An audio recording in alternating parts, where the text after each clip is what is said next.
how to delete Money account, close Money account quick guide. So hey everyone, welcome back to the channel. So in this video I'm going to show you how we can delete Money account. So to delete the Money account, you need to contact Money, like you can call or dial at 800 665 to speak with a customer service representative. And you can also visit any store location. You can find your nearest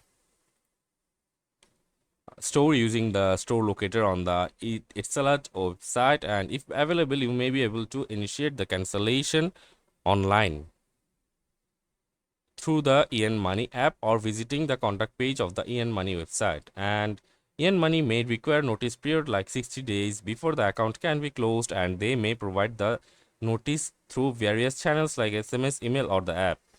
Is there any remaining funds in your account? You'll need to transfer them to another bank account just outlined in the Money terms and conditions. And if you owe any money to Money, they may keep your account open to follow their collection procedures. And Money will issue a final closing account statement within 7 business days of receiving your request.